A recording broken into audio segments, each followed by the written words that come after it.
guys, so welcome to my YouTube channel. I am Gautam Shankar. Good morning and good evening in India. So मैं निकल गया हूँ अभी अपने office.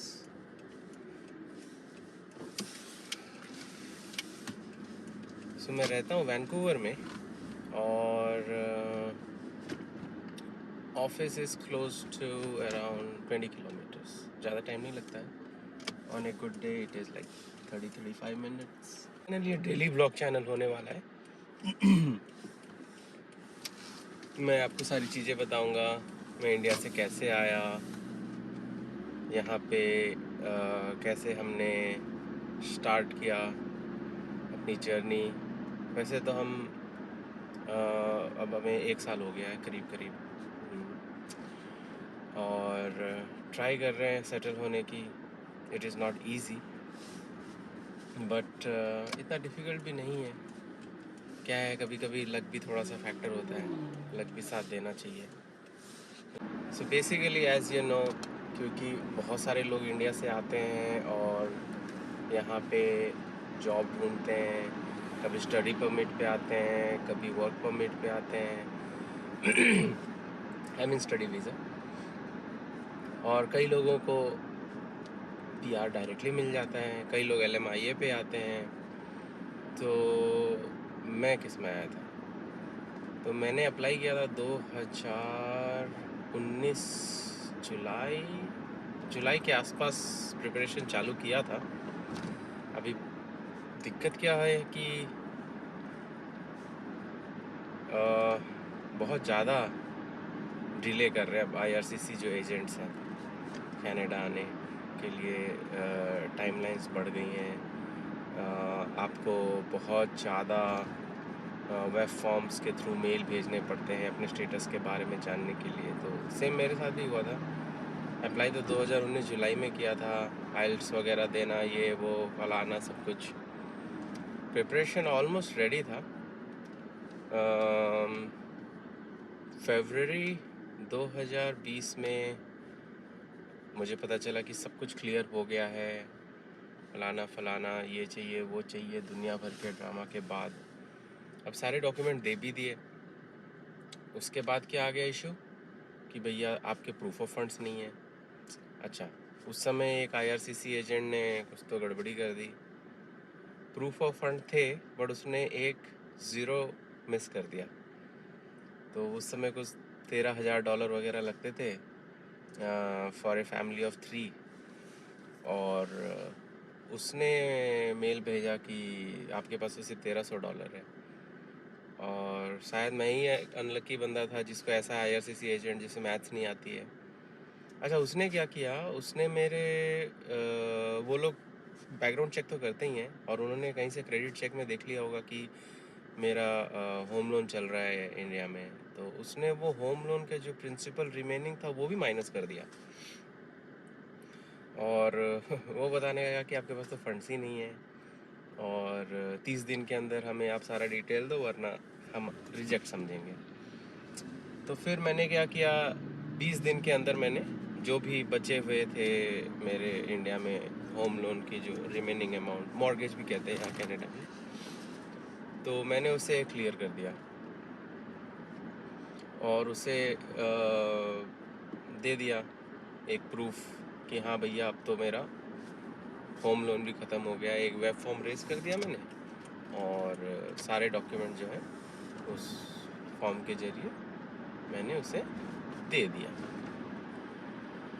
अच्छा, उसी समय ऑलमोस्ट कोविड जो है अपनी चरम सीमा पे था और वेब फॉर्म का कोई रिप्लाई आया नहीं. करीब करीब 7-8 महीने नहीं आए. अब मुझे समझ में ना आए कि उस एजेंट ने ये एक्सेप्ट किया है नहीं एक्सेप्ट किया है. तो उस चीज़ को जानने के लिए एक और वेब फॉर्म मैंने जनरेट किया. उसका भी कोई रिप्लाई नहीं आया है. सम हाउ किसी तरह से मैंने कॉल पे कॉल करके फाइनली एक कॉल मैंने आईआरसीसी एजेंट को, फाइनली मेरा कॉल थ्रू हो गया. उसमें यही पता चला कि भैया अब तो आपके सारे डॉक्यूमेंट जमा हो गए हैं अब वो एक्सेप्टेबल है या नहीं वो हम नहीं बता सकते, वो तो जो एजेंट है देखने वाला वही बताएगा। तो बैठे रहो और क्या। तो ऐसे करके उन्होंने मेरा 1 साल और, मतलब 2020 फरवरी से आई थिंक 2021 फरवरी तक ऐसे टाइम पास कर दिया।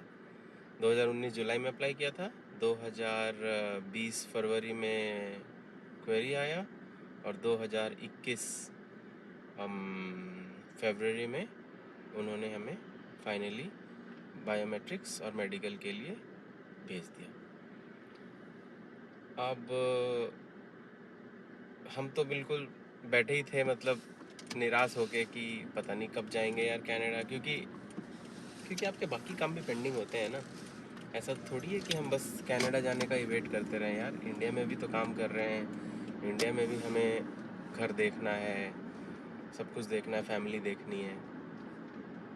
तो सिर्फ इनके भरोसे कैसे बैठे रहेंगे कि भाई मेरा आने वाला है, आज आने वाला है, कल आने वाला है, परसों आने वाला है, 1 महीने बाद, 2 महीने बाद, पता तो चलना चाहिए। तो बहुत सारे काम हमारे जो है पेंडिंग हो गए थे। समहाउ मेडिकल वगैरह किया हमने, बायोमेट्रिक्स वगैरह किया, और फाइनली इन्होंने हमें COPR जो होता है, कंफर्मेशन ऑफ परमानेंट रेसिडेंट, वो भेज दिया। अच्छा, वो भेजा करीब करीब हमें इन्होंने जुलाई में, दैट मीन्स 2021 जुलाई में हमें जो है, जो बोलते हैं सब PR लग गया, PR लग गया। अच्छा, अब जुलाई में तो आ गया, बट सारे बॉर्डर बंद हैं, जाएंगे कैसे उड़ेंगे कैसे।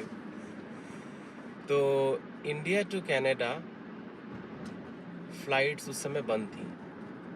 तो हम ट्रेस करने लगे कि भैया फ़्लाइट कब ऑन होंगी और कब हम जाएंगे। तो हुआ ये कि समहाउ कुछ स्टूडेंट्स भी बहुत हैं ना इंडिया से जो जाते रहते हैं कनाडा, तो समहाउ उन्होंने बॉर्डर ओपन कर दिया और ये अलाउ हो गया कि यू कैन ट्रैवल। ये हुआ करीब करीब सितंबर अक्टूबर के आसपास, आई थिंक सितंबर एंड। तब हमने वही, अब फ़्लाइट सर्च करो और पैसे कैसे ले जाने हैं,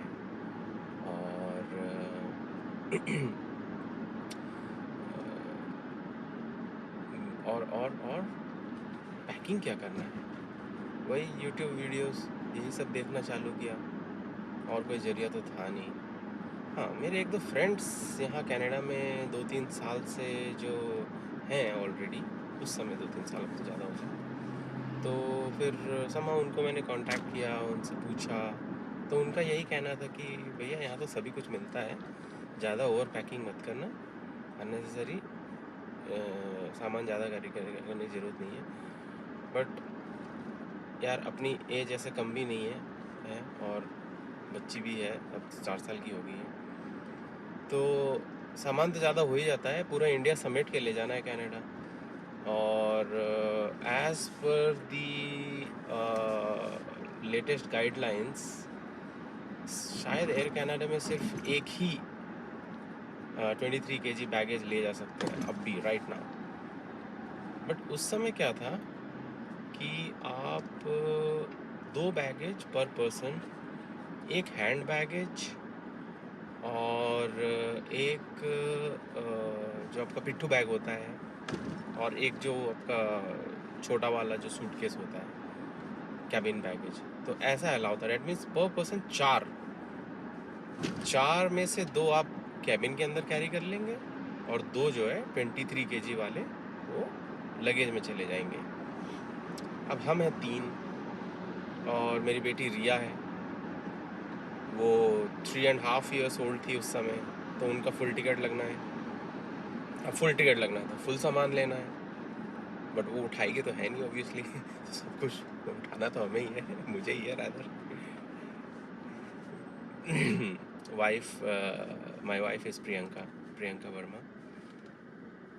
अभी ऑब्वियसली प्रियंका तो बेटी को देखेगी, है ना, डॉक्यूमेंट्स देखेगी एयरपोर्ट पे, उसको कैरी करेगी या उसको लेके जाएगी, सामान सारा मुझे देखना। अब दिक्कत क्या होगी, समहाउ पैकिंग तो कर लिया, वो तो एक अलग ही किस्सा था यार। पहले पुणे से दिल्ली सामान भेजो, उसके बाद दिल्ली से फिर फ्लाइट लेके उड़ो। अब दिक्कत क्या है उसमें कि एक आदमी 6 हैंड बैग कैसे हैंडल करेगा। आपको पता है ट्रॉली तो अंदर ले जाने नहीं देंगे आफ्टर सिक्योरिटी चेक। और अगर अंदर ट्रॉली नहीं जाएगी तो मुझे और मेरी वाइफ प्रियंका को सारा सामान खुद से हैंडल करना पड़ेगा। तो एनीवे, फिर कैसे भी करके मैनेज किया, उसके बारे में भी बताएंगे। फिर पैसे कैसे ले जाने हैं यार। कोई कहता है कि 10,000 ले जा सकते हैं, 10,000 कैड अलाउड है पर पर्सन या पर फैमिली, या डोंट रिमेम्बर करेक्टली। कोई कहता है कि अरे यार कैश ले जाने की क्या ज़रूरत है, ट्रांसफ़र कर लो, है ना। कोई कहता है कि यार ट्रांसफ़र मत करो और वो बनवा लो, क्या कहते हैं उसे, ड्राफ्ट्स समथिंग, जो डिमांड ड्राफ्ट टाइप का इंडिया में कहते हैं। तो है ना, मैंने बहुत सारा सब रिसर्च किया और सबसे बेस्ट तरीका समझ में तो आ गया है, वो भी मैं आपको बताऊंगा। एनीवे, फिर ये सब मैनेज किया, फंड्स मैनेज किए, फाइनली बस आई थिंक 2.5 लाख रुपए के आसपास, दैट इज़ अराउंड $3,400 और समथिंग उस समय था। तो $3,400 के आसपास ही कैश हमने पूरा कैरी किया।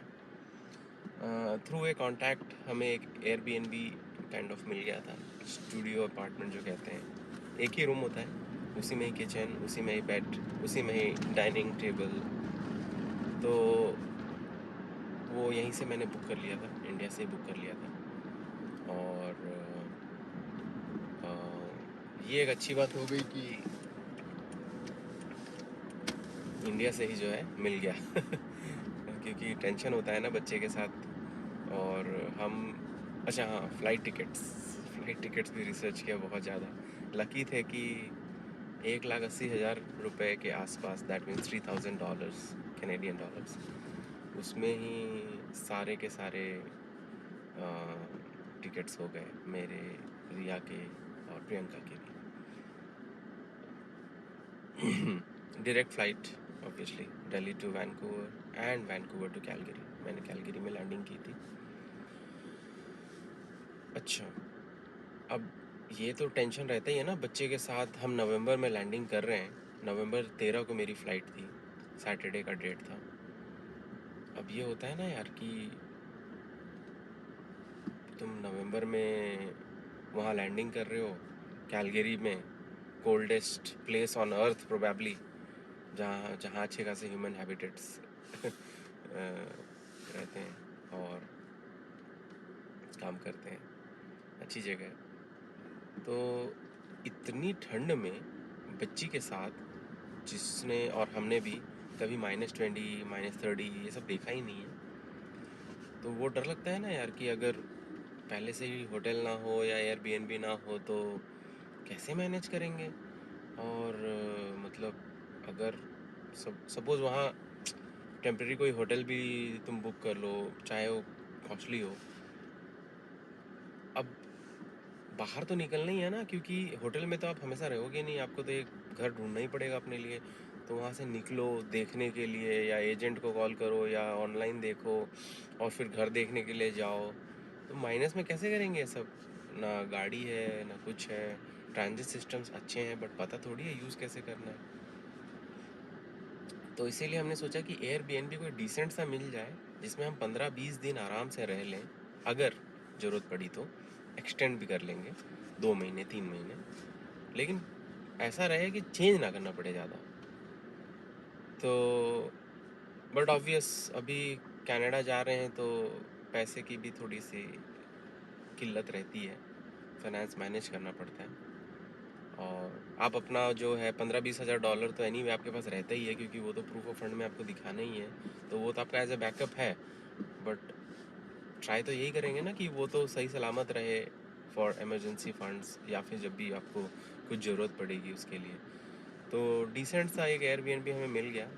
I think I remember around $1000 और $1050 के आसपास उसके मंथली चार्जेस थे। और कोई उसमें क्या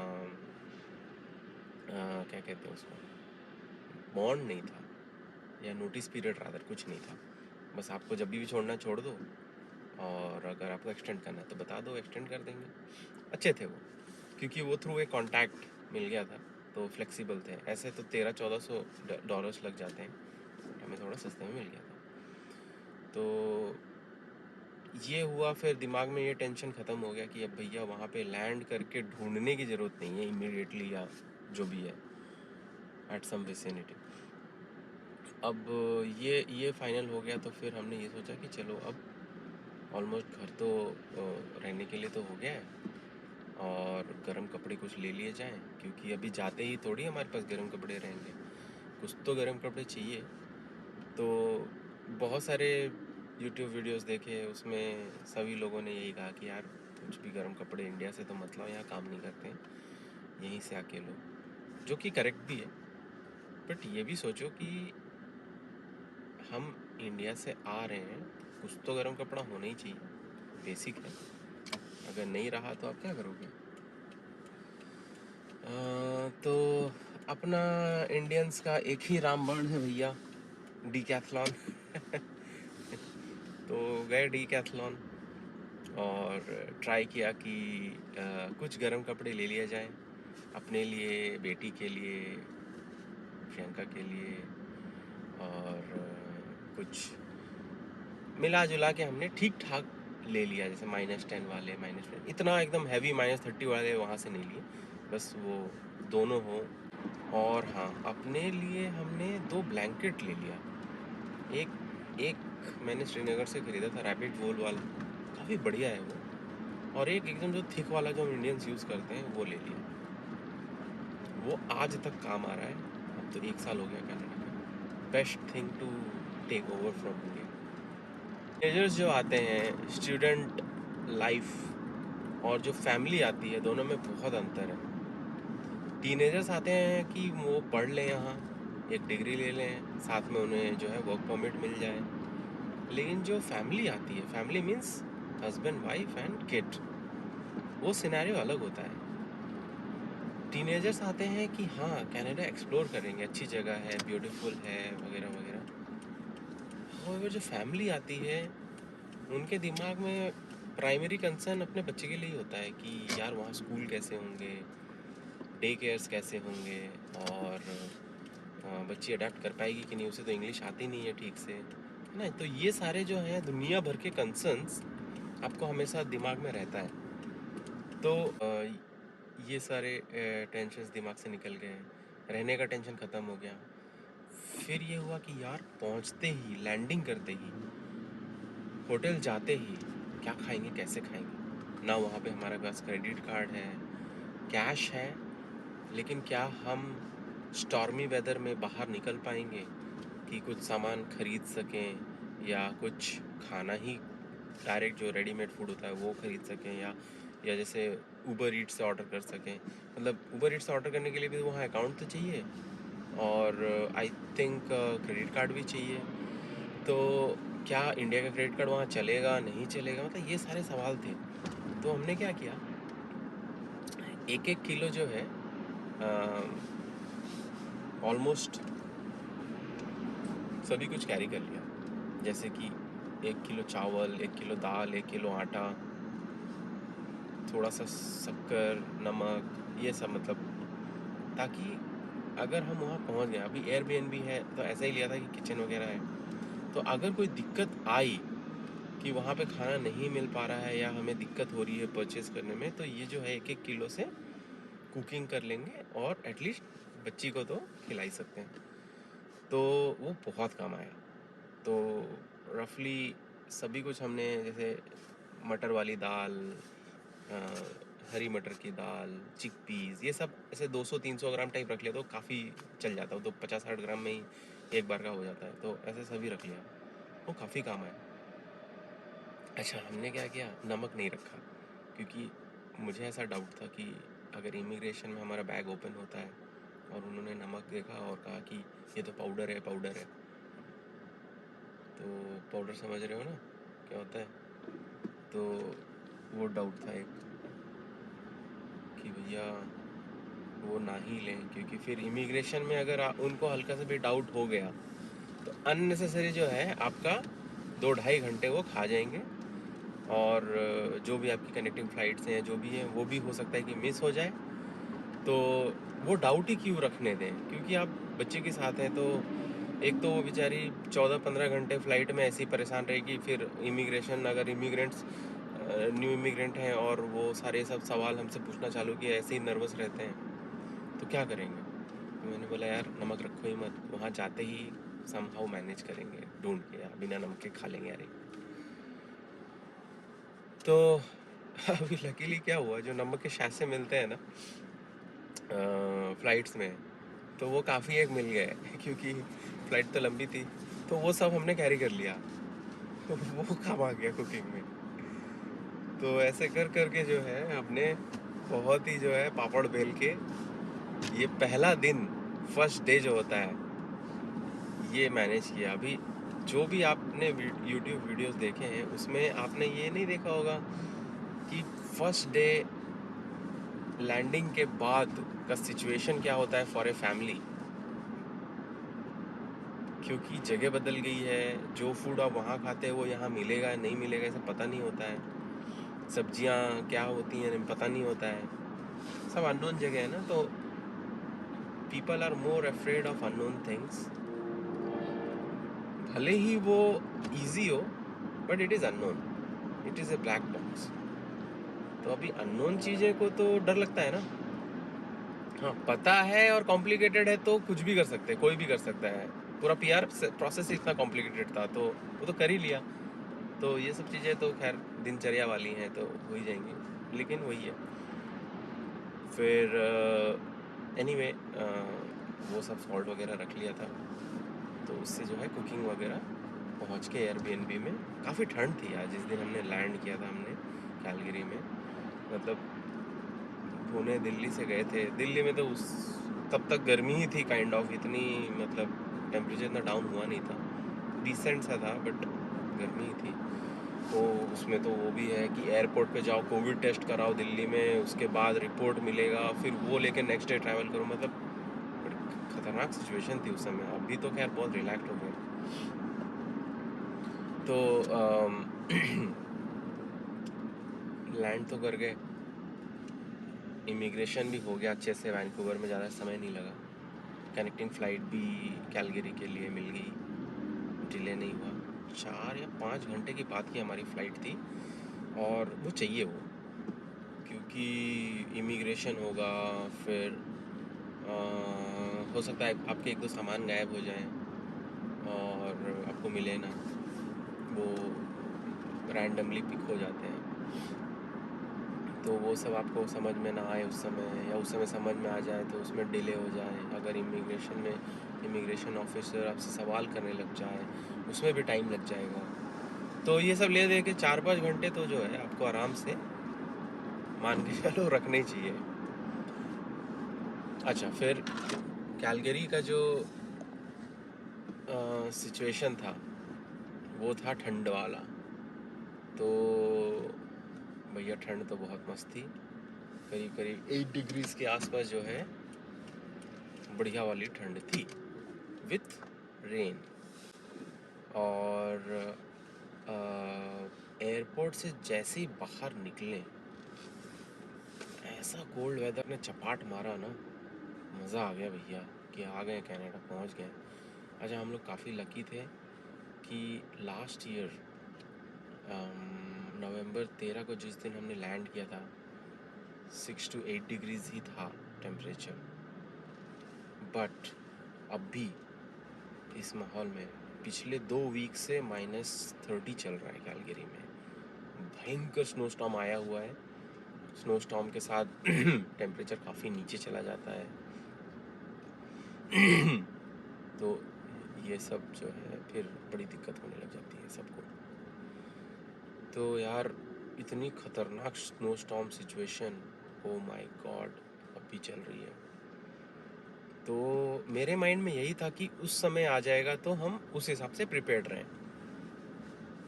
लेकिन लकी थे कि 6 to 8 डिग्रीज ही था वेदर, और मैनेजेबल है, मतलब ये तो ठीक है। बस वही था कि बारिश हो रही थी काफ़ी और हवा काफ़ी तेज़ चल रही थी। तो काइंड ऑफ दिल्ली में जो एक्सट्रीम कोल्ड वाला डेज होता है ना, वो दिसंबर में विथ रेन, उस टाइप का था। बट हाँ, मेरी बेटी ने तो इतना सब देखा नहीं है, फील नहीं किया है, तो उसको बहुत ज़्यादा प्रॉब्लम हो गई थी। वो रोती ही जा रही थी, क्योंकि उसे बहुत ठंड लग रही थी। अच्छा, ठंड लग रही थी तो जैकेट पहन लेते। भैया पहन तो लेते, लेकिन जैकेट थी ही नहीं, क्योंकि जिस बैग में हमारा वार्म वाला क्लोथिंग था वो रैंडमली पिक हो गया था शायद वैंकूवर में, और उन्होंने उसको चेक के लिए अपने पास रख लिया, और वो सामान हमें मिला ही नहीं। तो हम विदाउट वार्म वेदर जो है कैलगरी में एंट्री किए थे। अच्छा, कैब बुला लिया था, बड़ी बड़ी वैन व टाइप के कैब मिल जाते हैं, उसमें आराम से जो है आपका सारा सामान आ जाता है। पर हेड 4, तो 12 सामान हो गए ना। तो 12 जो है सामान आराम से उस कैब में, जो वैन टाइप का था, उसमें आगे आराम से रख लिया। तीनों लोग बीच में बैठ गए, सीट बड़ी बड़ी थी। और मतलब कैब ऊबर बुला लो, चाहे एयरपोर्ट से ही कैब ले लो, जो एयरपोर्ट वाली कैब होती है, मोरलेस सेम ही था प्राइस। बट एयरपोर्ट वाला जो कैब होता है उसमें फ़ायदा क्या होता है कि वो वहीं खड़े होते हैं, आपको दिख जाता है कि हाँ भाई इस वाले वैन में या जो भी है, या एसयूवी में आपका सामान आ जाएगा। अब ऊबर बुलाया, उसमें नहीं आया, फिर उसको वापस भेजो, उसको कैंसलेशन फ़ी लग जाएगा, उसके बाद आप फिर से ऊबर बुलाओगे। तो वो पता नहीं था कि यहाँ इंडिया में ऊबर एक्सेल और वहाँ पे ऊबर एक्सेल का मतलब क्या है। इंडिया में ऊबर एक्सेल में वो अपना एर्टिगा आ जाता है, एर्टिगा में भी बड़ी मुश्किल से आ तो ज़्यादा सामान, लेकिन बड़ी मुश्किल से, शायद यहाँ पे वैसा अलाउ भी ना हो। बट एयरपोर्ट वाला कैब या वैन जो है उसमें क्या होता है कि हाँ सामने ही आ गया, दिख गया, अरे हाँ ऐसा नहीं नहीं ये नीचे नेक्स्ट वाला आ जाएगा, तो वो बड़ी आसान हो जाती है आपके लिए। तो वैसे ही कर लिया। आराम से जो है उसमें सामान वामान डाल के बैठ गए। भैया भयंकर ठंड थी बाहर, 6 डिग्री टाइप, 8 डिग्री टाइप। तो बेटी तो रोना चालू हो गया, उसको ठंड लग गई। उसको समहाउ बैठ के कंसोल किया। लेकिन आधे घंटे 45 मिनट जो है उसको बड़ी प्रॉब्लम हुई। बट रिया ने जो है बहुत अच्छा हमें सपोर्ट किया थ्रू आउट द फ्लाइट। ज़्यादा परेशानी नहीं हुई उसे, हुई भी होगी तो उसने सहा, और इतना ज़्यादा मतलब रोना धोना वो सब नहीं किया। सब लोग मतलब आसपास वाले भी डिस्टर्ब नहीं हुए। ये सब चीज़ें भी देखनी पड़ती है यार पेरेंट को। तो थोड़ा ऑड लगे तो बस थोड़े कंधे पे ले लो, बस थोड़ा सा टहल लो, उसे भी अच्छा लगता है, हमें भी अच्छा लगता है। तो ये सब समहाउ हमने मैनेज कर लिया था फ्लाइट के अंदर। बट वो कैब वाला जो था वो भी अच्छा बंदा था, उसने अच्छा हीटिंग वगैरह बढ़िया कर रखा था। तो थोड़ी देर में जो है गर्माहट वाला माहौल आया, तो वो थोड़ी देर के बाद चुप हो गई थी। उसके बाद एज़ यूजुअल हम एयरबीएनबी पहुँचे। तो जो केयर टेकर थी वो आ गई थी, और थोड़ी लेट आई थी, तो हमें थोड़ी देर तक बाहर रुकना पड़ा था। फिर अंदर घुसे हम, सामान वामान तो बहुत था, मेरे को अकेले ही ऊपर ले जाना पड़ा। लिफ्ट वगैरह थी, ठीक है। फिर हम घुस गए भैया। First day in Calgary, first day in Canada, ऊंची ऊंची इमारतों के बीच।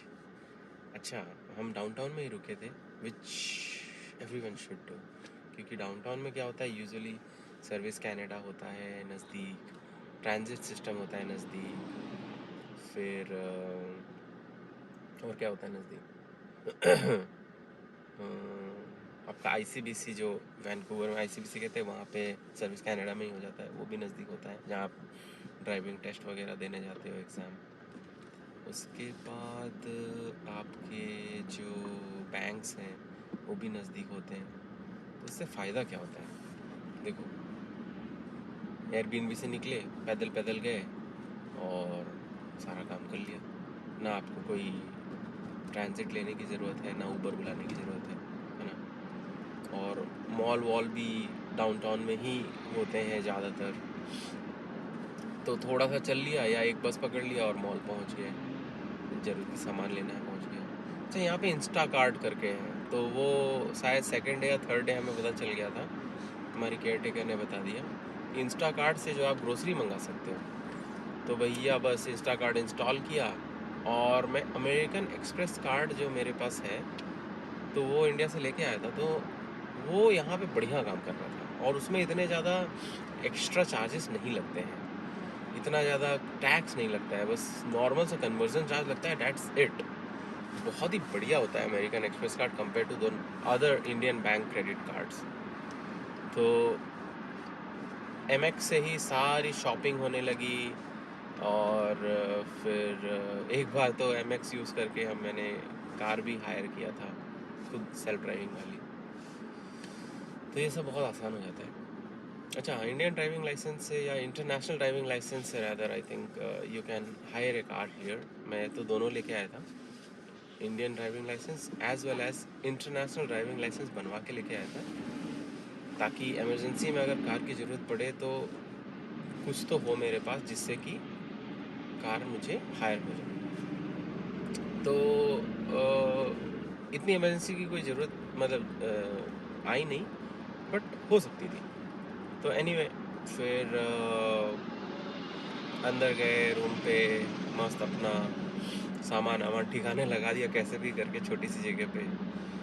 फिर जल्दी से जो भी खिचड़ी विचड़ी बन जाए वो सब बना लिया, जेट लैग हिट होने लगा। तो वहाँ क्या हुआ कि यार अजीब ही हाल है वहाँ, मतलब सुबह सुबह 4 बजे नींद खुल जाती थी, और हम शाम को 5-6 बजे तक सो जाते थे, क्योंकि वही जेट लैग है ना। तो बहुत ज़्यादा कंट्रोल कर करके नहीं सोएंगे भाई, नहीं सोएंगे, क्योंकि अगर सो गए जल्दी तो फिर वही होता है। तो ट्राई कर रहे थे कि 5 को 6 करे, 6 से 7 करे, 7 से 8 करे, तो रात में 8-9 बजे तक सो जाएं, तो फिर अपना डिसेंट 6-7 बजे उठ जाओ। वो ट्राई कर रहे थे। तो वो होने में मेरे को तो, हम लोग कितना 7 days to 8 days लग गया है। लोग कहते हैं कि जेट लैग हो जाता है 2-3 दिन में ठीक, लेकिन हमें लिटरली 7 to 8 days लग गए पूरा सब कुछ ये करने में। बड़ी भयंकर दिक्कत हो गई थी। जिसको भी फ़ोन करो वो जाग रहा है, अरे यार इतनी रात तक, इतनी सुबह तुम क्यों जाग रहे हो यार। एनीवे, फिर ये सब हुआ। फिर कहानी चालू होती है वही फर्स्ट डे से, कि आपको फर्स्ट डे एक्चुअली करना क्या होता है। होता है कि बैंक अकाउंट बनवा लो, कोई कहता है कि हाँ, पीआर कार्ड तो खैर वो लैंडिंग स्पॉट पे ही हो जाता है, वो तो वहीं पे ही हो जाता है, वो लोग सब आपका डेटा ले लेते हैं, फ़ोटोज़ ले लेते हैं, सब हो जाता है। अच्छा, पीआर कार्ड के लिए जो फ़ोटो होता है वो अपना नॉर्मल वीज़ा एप्लीकेशन के जैसा नहीं होता है, डिफरेंस है उसमें, ठीक है। तो you have to be very careful. तो पीआर कार्ड के लिए जो आपके फ़ोटो की जो साइज़ है वो अलग है। तो वो है ना, आप नेट से देख लो कि पीआर कार्ड के लिए फ़ोटो की डायमेंशंस क्या हैं, मैं भी बता दूंगा। तो वो वाला फ़ोटो आप खिंचवा के लेके आना, उसके पीछे वो ठप्पा लगवा के आना जो आपके फ़ोटो स्टूडियो का, विथ डेट मांगते हैं वो, तो चाहिए। बहुत लोग क्या करते हैं, वही वीज़ा के लिए जो उन्होंने बनाया है, फ़ोटो डेवलप करवाया है, वही दे देते हैं, बट वो जो है वो एक्सेप्ट नहीं होता है। और फिर 2-3 महीने के बाद आपको एक मेल आएगा, लेटर आएगा कि भैया ये एक्सेप्टेबल नहीं है, दूसरा दो। तो उसमें क्या है कि आपका फालतू का जो है टाइम वेस्ट हो जाता है, तो वो नहीं करने का। ठीक है, पहले से ही अपना बढ़िया वाला जो है फ़ोटो खिंचवा के लेके आओ, क्योंकि कनाडा में खिंचवाओगे फ़ोटो तो फ़ोटो के जो है यहाँ दो, ओनली 2 पासपोर्ट साइज़ फ़ोटोज़, उसके कितने पैसे लगते हैं? $25। इसलिए हम पहले से ही बता दे रहे हैं आपको। ठीक है, चलो ऑफिस तो पहुंच गए हैं यार, है ना। बाकी बातें तो होती रहेंगी, बताता रहूँगा आपको सारे किस्से, बट स्टेज बाय स्टेज बताऊँगा, ताकि आपको भी पता चले कि इस वीडियो में क्या दिखने वाला, उस वीडियो में क्या दिखेगा। ये तो एक स्मॉल नरेशन था जिसमें मैंने एक ओवरऑल व्यू आपसे भी और अपने आप से भी आपके साथ लिंक करने की कोशिश की है। तो देखते रहिए वीडियो, सब्सक्राइब कर दीजिएगा और कमेंट में डाल दीजिए कि आपको क्या और देखना है, क्या जानना है, तो मैं उस पर ज़्यादा एम्फेसिस करूँगा। But for now peace, bye bye.